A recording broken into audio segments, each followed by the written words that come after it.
I never thought that returning home at an odd hour could shatter the carefully built illusion of my everyday life. It was exactly 2 p.m. when I decided to leave the office a bit earlier, a decision I would soon come to regret. As I pulled into the driveway, the familiar surroundings of my house appeared unchanged at first glance. But then I noticed a movement in the garage, a detail that immediately set my pulse racing. I slowed the car to a stop and peered out the window.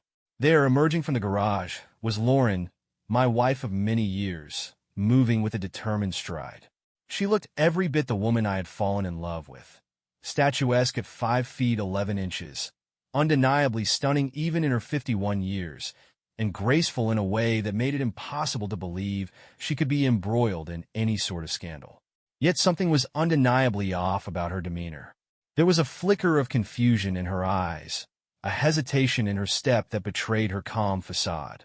But she wasn't alone. At her side, almost trailing behind like a shadow, clinging too closely, was a much younger man. His presence was jarringly out of place against the backdrop of our long, shared history. As soon as our eyes met, I could see his apprehension. It was as if the sight of me had thrown cold water over the secret that had been brewing, and he stood there, nervous, uncertain, and clearly regretting the timing of his visit. My mind raced. How long had this been going on? Had I missed the signs in our everyday conversations, the subtle shifts in Lauren's tone, or the evasiveness when I casually asked about her day? Every unanswered question now demanded an answer, and each new thought tightened the knot of dread in my stomach. I sat there for a few long seconds, grappling with the surreal reality unfolding in front of me. In that split second, the air seemed to still around us. The distant hum of suburban life, children playing, neighbors chatting, faded into an eerie silence that amplified the gravity of the moment. Lauren's eyes, once so full of warmth and affection, now flickered with uncertainty and something akin to resignation. I could see it in the way her hand trembled ever so slightly as she adjusted the strap of her bag, as if she was steeling herself for the confrontation that was inevitable. The young man, who I later learned was Justin, a lawyer by profession, exuded a palpable tension. His gaze darted from me to Lauren and back again, as though he was trying to gauge my reaction, silently pleading for the chance to escape a situation he knew was spiraling out of control. The meticulously rehearsed plan they had concocted was unraveling before all of us, and the realization of that collapse was written all over his face. I felt the shock give way to a surge of emotions, anger, betrayal, and a deep, aching sadness that I had never known could exist within me. Questions pounded in my mind. Was this planned deception, or had everything just spiraled into something I could never have foreseen? Every memory of our years together, every promise made, now twisted into something unrecognizable and painful. In that moment, the fabric of my life, woven with trust and shared dreams, began to tear apart. Without fully understanding why I couldn't just leave, I found myself rooted to the spot, watching the unfolding drama like a spectator in a tragedy I was destined to live. The silence between us grew heavy, charged with the weight of unspoken truths and imminent confrontation. I knew there would be no graceful exit for any of us, only the raw, painful reality of betrayal that would soon have to be faced head-on. In the back of my mind, I could already hear the clamor of my own inner thoughts, debating whether to confront them immediately or to retreat into a shell of disbelief until I could fully process what had happened.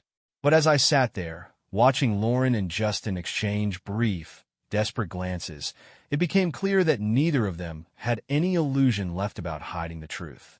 The delicate balance of our lives had been shattered, leaving behind a maze of emotions that I was now forced to navigate. That moment, frozen in time, marked the beginning of a series of revelations that would forever change the course of my life.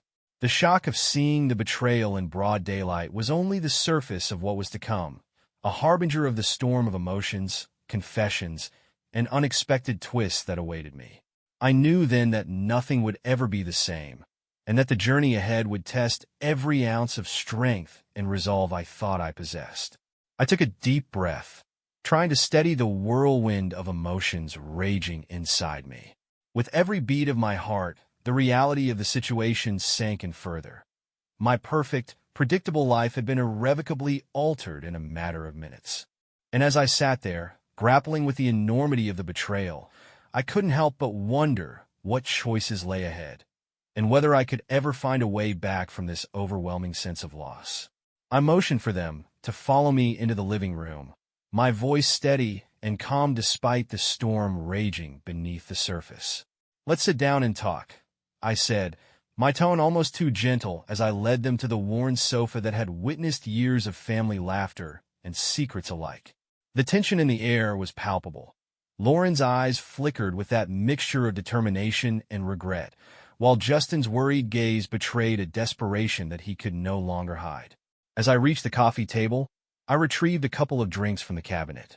"Help yourselves," I offered, sliding a glass in the direction of Lauren, all the while carefully measuring my words. My mind, however, had been quietly rehearsing this moment for weeks. I knew about the betrayal long before I returned at 2 p.m. that day, and now I decided it was time to let them know I was more than a passive observer in this drama. Lauren quickly interjected, trying to take control of the unfolding scene.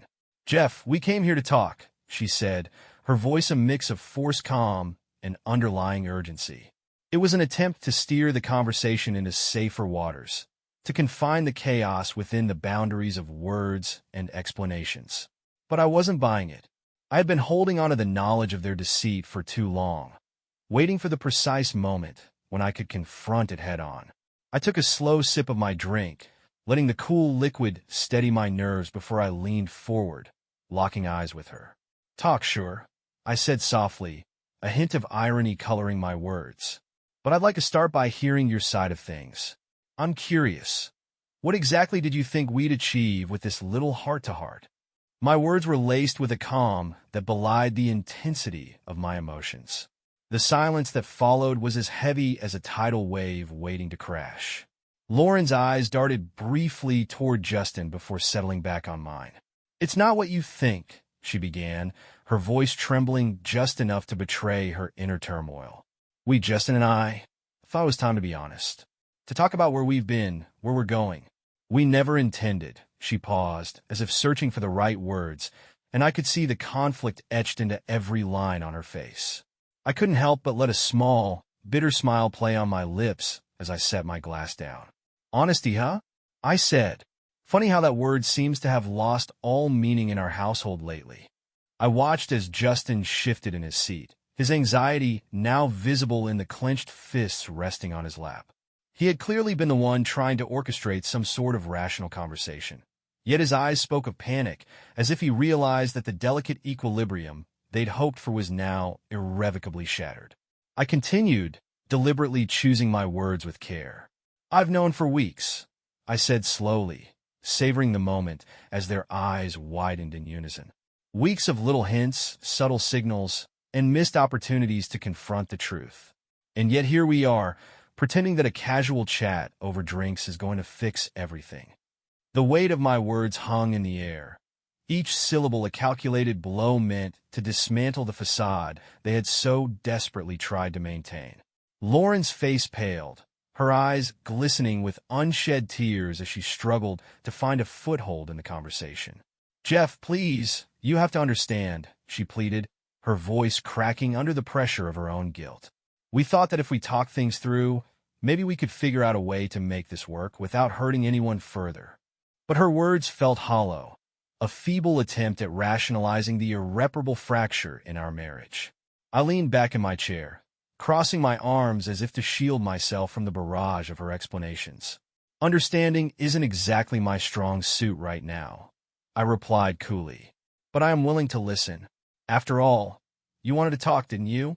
My tone was measured, even inviting, yet the subtext was unmistakable. The game had changed.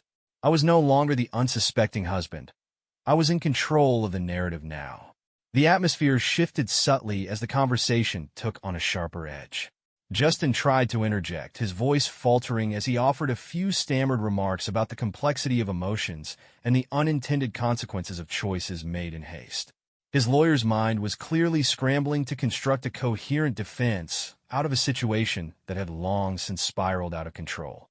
I could almost see the calculated risk behind every word he uttered, a risk that now threatened to expose every carefully hidden detail of their collusion. I set my glass down again, this time with deliberate force, the sound echoing in the quiet room. "Talk," I repeated slowly, as if the word itself held the promise of retribution. "I want to know exactly when you decided that honesty was too painful to uphold. When did it all become easier than facing me?" My voice was calm, almost conversational, but beneath the surface, each word was a precise instrument of accusation. Lauren's eyes filled with regret and desperation, and for a moment, the vulnerability behind her composed mask flickered. "It wasn't like that," she whispered almost to herself. I just didn't know how to tell you that I was unhappy, that I was seeking something else." Her confession was incomplete, trailing off into the space between us, leaving behind more questions than answers. The silence that followed was deafening. I took another sip of my drink, the bitterness serving as a fitting companion to the unraveling of my own emotions. "Unhappy," I mused aloud. Or was it something else entirely? Something you thought you could fix with a simple conversation over drinks? I let the question hang in the air, a challenge and a provocation wrapped into one. Justin shifted again, his face flushing as if caught in a sudden downpour of embarrassment. "Jeff," he began, but I cut him off with a raised hand, my eyes never leaving hers. "Save it," I said quietly. "This isn't about me being the villain here. It's about facing the truth you both have been running from. I've had enough of playing along with a charade." Lauren reached out, her hand trembling as it hovered near mine, perhaps in a bid to reclaim some semblance of control, or maybe in a final plea for understanding. But I withdrew my hand, the gesture serving as a silent declaration that the past could not be erased with half-hearted apologies or empty promises. I shifted in my seat, the resolve in my voice intensifying. "You say you wanted to talk, and I'm here to listen. But know this, I've been listening all along, and every word, every lie has led us to this very moment." I paused, letting the gravity of the situation settle in the space between us. "Now it's time for you to be completely honest, or else we're all just living in a facade that's about to crumble under its own weight." There was a long, heavy pause as both Lauren and Justin absorbed my words. In that silence, the room felt smaller, the stakes impossibly higher. I watched them closely, waiting for that moment when the full extent of the truth would finally shatter the pretense of control they had so desperately clung to. I took another deep breath, determined to steer the conversation into territory where there would be no hiding, no rehearsed responses. "So," I continued, my tone softening only slightly in a final attempt to coax the truth out, "explain to me how this all began. Don't spare any detail. I want to understand every single moment that led you to believe that this, us, could somehow survive the inevitable fallout of your choices." Lauren's eyes locked with mine, a mix of sorrow and resignation swirling in their depths. It was a moment that promised revelations, painful truths that would no longer be concealed behind polite conversation and half-truths. And as the first tentative words of her confession began to spill forth, I realized that the real reckoning was just beginning. Lauren's eyes flickered as she began to speak, her voice trembling with a mix of defiance and remorse. "Jeff, I swear it was just a one-time thing," she said almost pleadingly. "It meant nothing. Truly, it was an isolated mistake that will never happen again." There was a desperate quality to her words, as if she believed that by labeling it an accident, she could somehow erase the magnitude of what had transpired. I leaned forward, a wry smile tugging at the corners of my mouth despite the turmoil roiling inside me. "A one-time incident?" I echoed, the sarcasm in my tone hanging heavy in the room. "Really, Lauren? Because from where I'm sitting, it sure seems like the start of something you thought could last." I couldn't help but let the bitterness of my discovery spill into every word. The promise of fidelity we once shared now seemed as fragile as a thin sheet of ice, ready to shatter under the slightest pressure. Before Lauren could muster another excuse, Justin interjected, his tone urgent and almost conspiratorial. "Jeff, listen," he began, leaning in as if to share some clandestine secret. "Divorce is not the answer here. You and Lauren have so much in common, so many shared interests, a history that isn't easily discarded." His words were smooth, designed to coax me into considering a middle ground. He painted a picture of a couple whose bond, despite the fracture, could be mended if only we took a step back and reevaluated our lives. I let out a short, humorless laugh. "So much in common, huh?" I replied, my voice laden with incredulity. "Let me get this straight. You think that a relationship built on betrayal and broken promises can just be salvaged because we share hobbies and memories?" The room fell silent for a moment, the absurdity of his logic hanging in the air like a fog. I could see the slight falter in Lauren's expression, a mingling of hope and resignation, as she seemed caught in the crossfire of my words and his intervention. With a measured calm that belied the intensity of my inner turmoil, I fixed my gaze on Lauren. "Let's cut through the theatrics," I said steadily, my tone shifting from sarcasm to something more deliberate. "Do you want a divorce, Lauren? Is that what you're really after, or is there some fantasy here about fixing what's already been shattered?" My question was not just rhetorical. It was a loaded challenge, a demand for clarity in a moment that had become far too murky.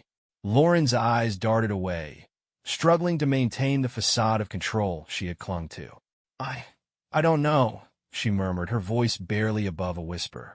It was as if my directness had forced her to confront a truth she had long tried to hide, and now the weight of it was too much to bear. I thought we could work through this," she continued, her tone a mixture of regret and uncertainty. "But maybe I was wrong. Maybe I made a mistake that can't be undone." Justin tried once more to steer the conversation back to a conciliatory tone. "Jeff, you have to see that breaking up everything we built over the years isn't going to solve anything," he said, his voice earnest. "We have a history, and despite everything, there's still a connection between us. Don't let a single mistake define your entire life together." I shook my head slowly, feeling the weight of his words, but knowing full well that nothing he said could justify the breach of trust one now faced. "A single mistake?" I repeated, the irony in my voice cutting through the tension. "Lauren, if this was just one mistake, why does it feel like everything we had was a lie? And Justin, how exactly do you figure that shared interests and history can erase months of deceit?" My questions were not meant to belittle their attempt at reconciliation. They were a mirror reflecting back the reality I could no longer ignore. The silence that followed was thick, each of us ensnared in our own web of regret and realization. Lauren's eyes shimmered with unshed tears as she searched my face, perhaps looking for some sign of forgiveness or understanding that I wasn't prepared to offer. I could see her internal battle, the part of her that clung to the hope of a second chance, and the part that recognized the irrevocable damage that had been done. For a long, agonizing moment, I let the question hang in the air. "Do you want a divorce, Lauren?" I repeated, softer this time, as if I were trying to pry the truth out of the chaos of our emotions. It was a question loaded with both challenge and sorrow, a question that demanded a definitive answer in a situation riddled with ambiguity.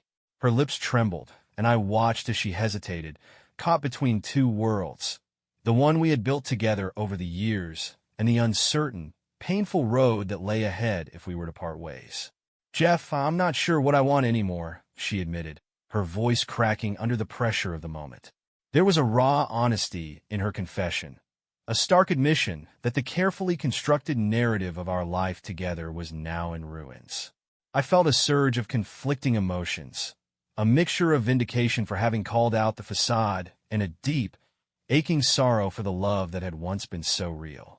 "Not sure," I echoed, incredulity and hurt mingling in my tone. "After all these years, after everything we've been through, you're saying you're not sure if you want to keep fighting for us?" My words were not laced with anger alone, but with the painful realization that sometimes love isn't enough to bridge the chasm left by betrayal. Justin's face contorted into an expression of desperation, as if my words had shattered the fragile hope he had clung to. Jeff, think about it, he urged, his voice softening. Divorce isn't the solution here. It's an end to everything that's left, everything that once mattered. But even as he spoke, I could see that his words held little sway over the raw hurt I was experiencing. I set my glass down on the table with deliberate finality, the clink of its placement punctuating the finality of the moment. Maybe it is, I said slowly, each syllable weighted with resignation and resolve. Maybe ending this is the only way to finally face the truth of what we've become. The room seemed to contract around us, the air charged with the gravity of the decision we were all too aware of yet too afraid to fully embrace. Lauren's eyes, filled with a cocktail of remorse and lingering hope, met mine one last time before she broke away, her silence speaking volumes. In that silence, I realized that our lives had reached a turning point, a moment where every shared memory and every whispered promise was now overshadowed by the stark reality of our choices. There was no dramatic crescendo or sweeping resolution in that conversation, just the cold, unyielding truth laid bare between us. And as I sat there, grappling with the implications of her uncertainty, I knew that the path forward would be anything but simple. The facade of our perfect life had crumbled, leaving us to navigate the wreckage of shattered trust and lost dreams, each step forward a painful reminder of what once was and what might never be again. I could feel my heart pounding as I reached for my laptop, the tension in the room almost palpable. After the crushing conversation that had left our shared life in tatters, I knew it was time to deliver the final blow, a blow that would leave no room for negotiation or second chances. I took a deep breath and launched Zoom, inviting Daniel, my lawyer, into this already catastrophic meeting. Within moments, Daniel's face appeared on the screen, his expression as calm and resolute as ever. His presence carried the weight of years of legal battles and hard-won victories, and I knew he was the instrument that would turn the tide in my favor. I motioned for Lauren to look at the screen, and though she hesitated, she couldn't avoid the inevitable. "Lauren," Daniel began, his tone measured and unyielding, "I'm here to inform you that the divorce papers have been filed." His words sliced through the room like a cold wind, leaving behind a silence so heavy that it seemed to press down on us all. There was no room for negotiation, no chance for a late confession or an emotional plea that could reverse the course we were now hurtling down. I watched Lauren's face, searching for any sign of the defiance or remorse that had marked our earlier conversation. Instead, I saw a dawning realization, a mix of fear and regret as the full weight of the situation began to sink in. Daniel continued, his voice steady and inflexible. "The grounds for the divorce are clear. Inadequate fidelity to the vows that you willingly took, and evidence supporting that claim is irrefutable." His words were clinical, almost detached, yet each syllable felt like a hammer striking a final nail into a coffin I had long since sealed. I leaned forward, interjecting with a cold finality, "And let's not forget the prenup." I paused, allowing the gravity of that statement to linger in the space between us. "The prenup remains fully in force. You will not receive a cent from the division of our assets." My words were not meant to be cruel, though they carried an unmistakable sting. They were the culmination of months of betrayal, lies, and broken promises, a legal and emotional reckoning that left no room for shared illusions of compromise. Daniel then shifted his tone slightly, preparing to present the damning evidence that would ensure the finality of this chapter. "I have on record a detailed report from a private investigator, along with photographic and video evidence documenting the instances of your infidelity." His eyes, though only visible on the screen, seemed to convey a dispassionate certainty. "We have everything we need to support our case, including credit card statements showing multiple trips taken with Justin that clearly align with the timelines of your indiscretions." At that moment, I brought up the folder containing the evidence I had meticulously gathered over the past weeks. The screen share function illuminated a series of documents and images, a comprehensive report detailing dates, times, and locations, a gallery of photos capturing moments that were as damning as they were private, grainy video clips that left little room for ambiguity, and a digital ledger of credit card transactions, each one a piece of the puzzle that confirmed what I had known all along. I could see the color draining from Lauren's face as she scrolled through the evidence, her eyes widening with each new detail that left no room for doubt. "This isn't something you can argue against, Lauren," I said, my voice a mixture of sorrow and steely resolve. "Every piece of evidence, every detail, confirms that our marriage was built on a foundation that you chose to undermine." I let the words hang in the charged air, knowing that this was the point of no return. The evidence was indisputable, an unyielding record of every betrayal, every hidden rendezvous, every lie that had eroded the trust we once shared. Lauren tried to speak, her voice faltering as she attempted to weave excuses out of a narrative that had long been dismantled by cold, hard facts. But Daniel's next words cut her off even before she could form a coherent response. "In light of the overwhelming evidence, and in accordance with the legal agreement you signed, the divorce proceedings will proceed as planned. I suggest you take some time to consider your next steps carefully." For a moment, the room fell into a void of silence, broken only by the soft hum of the laptop and the distant murmur of life continuing outside, a world that remained oblivious to the finality of our personal catastrophe. I sat back, feeling a paradoxical mixture of relief and grief. Relief that the truth was laid bare and justice, however personal it might be, was being served. Grief, because the life I had once known was now irrevocably over. I knew that this legal blow was not just a formal declaration. It was the end of an era. The promises of forever, the shared dreams, and the hope for redemption were now nothing more than memories scattered like shards of glass on the floor. In that moment, I accepted that sometimes the most profound acts of self-respect involve cutting ties completely, even when the emotional cost feels unbearable. As Daniel concluded the call with a few final, measured remarks about the next steps in the process, I shut down the Zoom window. I sat alone in the quiet aftermath, the digital evidence still flickering in my mind. There was a finality in that silence, a stark reminder that sometimes the hardest decisions are the ones that set you free, even as they tear apart the remnants of a life you once cherished. I knew that the final act of this unraveling had to be both decisive and unmistakable. It wasn't enough to sever the emotional ties. The practical, everyday consequences had to be just as definitive. The morning after our Zoom call, as I walked into the pristine, modern lobby of my company's headquarters, I felt a strange mix of resolve and regret. There was no room for ambiguity now. Every relationship, every shared asset, had to be dismantled with the same cold precision that had defined the legal proceedings. The decision had been made long before the divorce papers hit Lauren's inbox. Her actions had not only betrayed our trust, but had also compromised the sanctity of the professional environment she once helped foster as the Vice President of Human Resources. With our personal history in tatters, it was time for the corporate consequences to follow. I met briefly with the CFO and the board members that morning. The discussion was brief, businesslike, a final review of the inevitable fallout. The verdict was clear. Effective immediately, Lauren was no longer employed by the company. Her impressive $280,000 a year salary, which had once been a testament to her competence and stature, would vanish along with her official title. I could see it all unfolding with a clinical precision.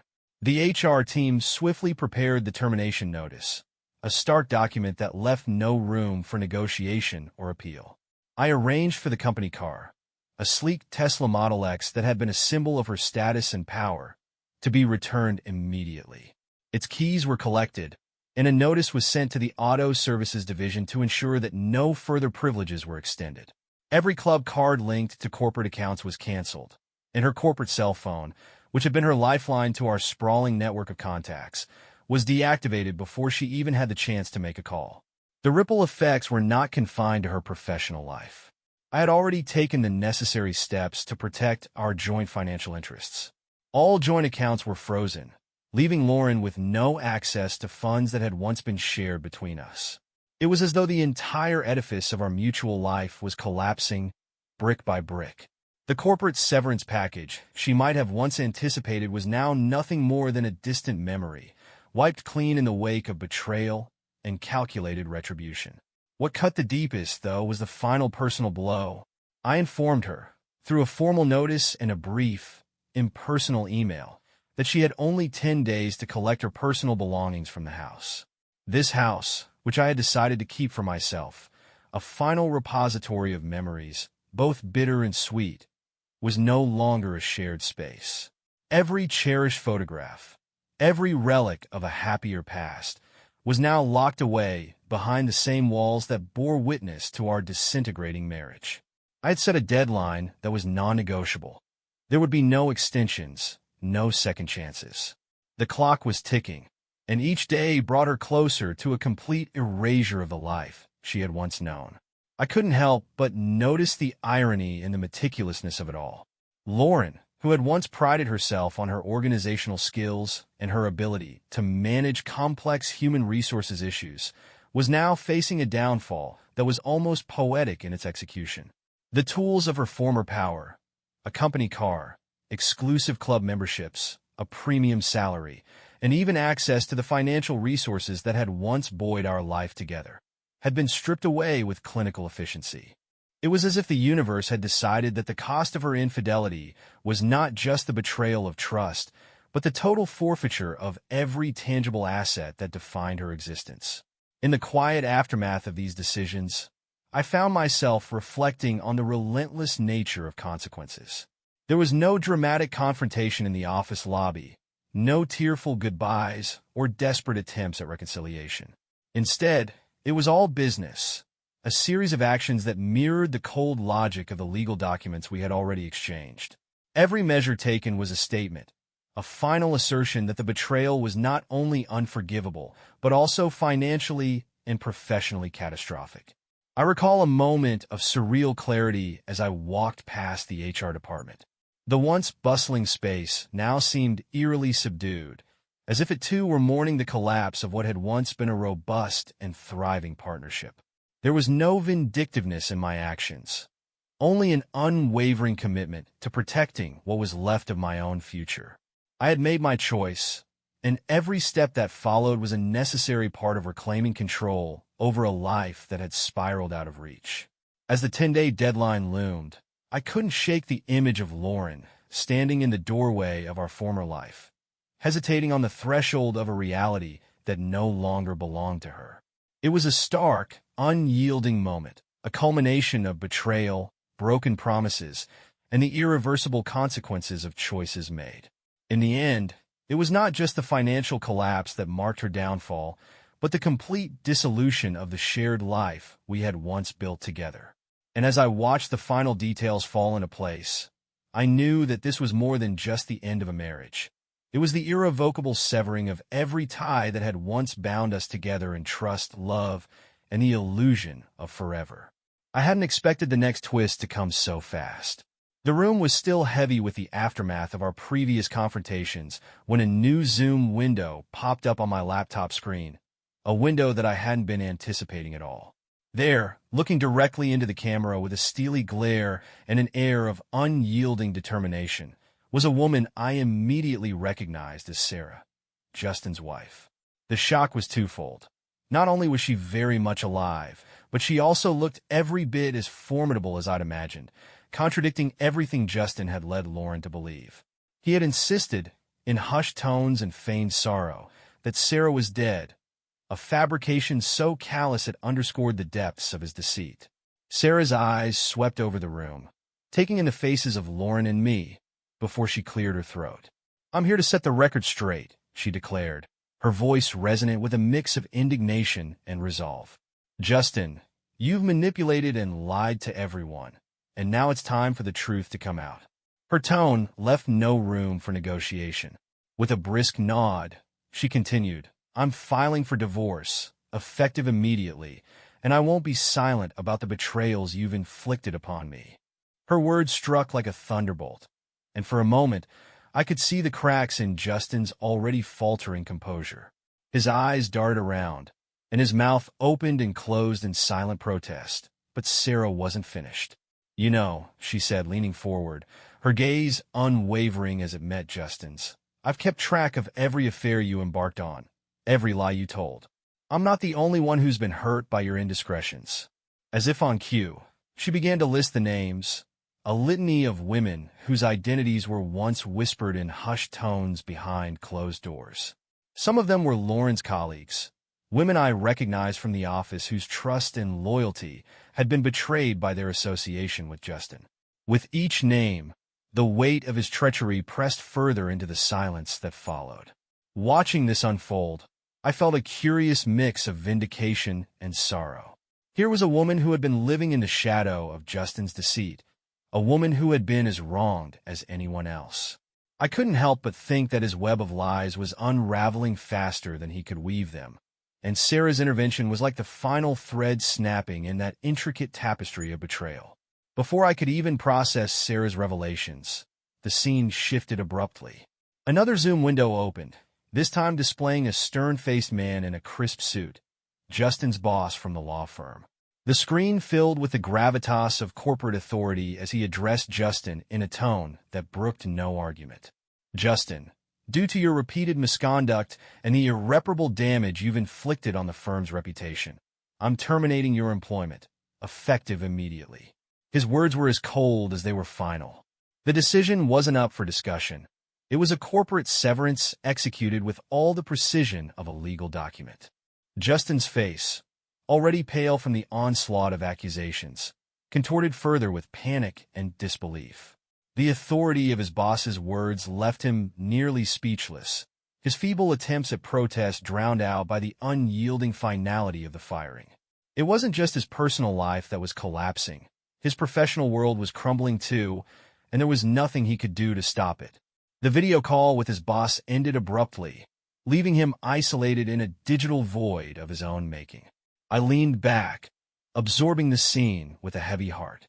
It was surreal to witness the complete dismantling of Justin's carefully constructed facade, first by his own wife, who shattered the myth of his supposed loss, and then by his professional superiors, who delivered an unequivocal verdict on his career. Every lie he had told, every deception he had spun, now converged into a singular, devastating moment of reckoning. Lauren's face, which had been a mask of conflicted emotions just moments before, now transformed into an expression of resigned relief. The truth was out, and there was no hiding behind a veil of half-truths or manipulated narratives anymore. In that moment, I realized that the scales of justice had tipped irreversibly. Justin's life, both personal and professional, was in free fall, and his lies would no longer serve as a shield to protect him from the consequences of his actions. Sarah's final words resonated in the silent room as she concluded her intervention. I'm done with being the victim of your lies, Justin. This is the beginning of a new chapter for me. A chapter where I reclaim my dignity and ensure that no one else falls prey to your deceit. Her voice, laced with both determination and sorrow, was a stark contrast to the crumbling facade of the man who had once been Justin. As the screen faded to black, I sat there, the silence echoing the collapse of an empire built on lies. The room was filled with a mix of triumph and tragedy, a bittersweet symphony that played the final notes of a story of betrayal, manipulation, and ultimately, accountability. In witnessing the ruination of Justin's reputation, I couldn't help but wonder at the cost of deceit. Lives were shattered, careers destroyed, and trust, once so carefully nurtured, lay in ruins. This was more than just revenge or retribution. It was the unmasking of a truth that had been hidden in plain sight, a truth that demanded accountability and, in its own way, a form of redemption for those who had suffered in silence. And as I closed my laptop, the digital evidence of Justin's downfall lingering in my mind, I knew that sometimes the most unexpected revelations are the ones that set us free from the chains of deceit. The atmosphere had already turned icy when another unexpected face joined our grim digital tribunal. As I sat there, the tension in the room palpable, my daughter Sophie's familiar smile was replaced by an expression of hardened resolve. Her face, illuminated by the glow of her screen, betrayed no hint of the warmth that once defined our family gatherings. Instead, she spoke with a cool detachment that cut through the lingering chaos. "Mom," Sophie began, her voice steady and edged with contempt, "I need you to know that I despise what you've become." The words landed like a final, shattering blow. Lauren's eyes widened in disbelief as the realization set in that even her own flesh and blood could no longer shield her from the consequences of her actions. The hurt in Sophie's tone was more devastating than any legal declaration or financial penalty. I saw in my daughter's gaze the extinguishing of a bond that had once been sacred. Before anyone could recover, Sophie continued, her voice resolute. "And I'm pregnant." The revelation hung in the air, heavy with irony and sorrow. Here was the next generation, a new life that would be shaped by the legacy of our fractured family. Yet, the announcement was not one of joy or hope. It was a declaration that the cost of betrayal was far steeper than anyone had ever imagined. Sophie made it clear that due to everything that had transpired, Lauren would not be welcome at any future family events. The exclusion was absolute, a severance that underscored the irreversible damage done not only to our marriage but to the very foundation of our family. I listened to Sophie's words, my own emotions a tumultuous mix of vindication and sorrow. The room, already a stage for our shared ruin, had become the setting for our final reckoning. With a measured calm that belied the storm within me, I finally spoke, my voice resonating with a resolve that left no room for negotiation. "Lauren, pack your things and leave the house," I ordered, each word deliberate and final. The decree was a culmination of every betrayal, every lie, and every broken promise. The home that had once been a sanctuary for our shared dreams was now a fortress from which she would be permanently exiled. I didn't stop there. Turning my attention to Justin, whose presence had become synonymous with deceit and regret, I issued another ultimatum. "Justin, you have 48 hours to get out of town, or face serious consequences." The words were not merely a threat. They were a mandate, a final severance of the toxic ties that had entangled us all. The air in the room seemed to thicken with the weight of my decision, each syllable a final hammer blow that broke apart the remnants of the life we had once known. Sophie's eyes never left mine as I continued, my voice softening ever so slightly in a moment of personal triumph amid the devastation. "I'm leaving now," I announced, rising from my seat and turning off the camera with a deliberate finality. "Tonight, I'm celebrating the end of this nightmare and the beginning of a new chapter, one where truth and integrity aren't compromised by lies and betrayal." My words, though laced with the bitterness of years of unhealed wounds, carried an unmistakable note of liberation. In that brief moment of farewell, as the digital call lingered with a silence heavy enough to drown out any further protests, I stepped away from the screen.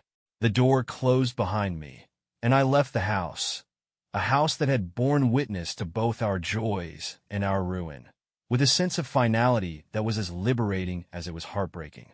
Outside, the night air was cool and unyielding, a stark contrast to the fiery emotions I had just left behind. I walked away with a single-minded determination to embrace the future, unburdened by the ghosts of the past. Inside, Lauren and Justin were left to confront the wreckage of their choices. The devastation on their faces spoke volumes, a mixture of shock, humiliation, and the dawning realization that they had lost everything. The echoes of Sophie's harsh words and my unyielding decree reverberated through the empty corridors of the house, a constant reminder of the irreversible cost of their betrayals. As I drove away, a surreal calm settled over me. I wasn't celebrating with blind glee, but with the sober satisfaction of knowing that I had reclaimed control over my life. The path ahead was uncertain, scarred by the remnants of shattered trust and broken promises, but it was mine to forge anew. I glanced in the rearview mirror one last time, watching as the house receded into the distance, a symbol of a past that would no longer dictate my future. In that quiet, decisive moment, I realized that sometimes the most painful choices are the ones that free us. The final blow had been struck, and though the wounds would take time to heal, I was finally stepping into a future defined not by the betrayals of yesterday, but by the promise of a new beginning.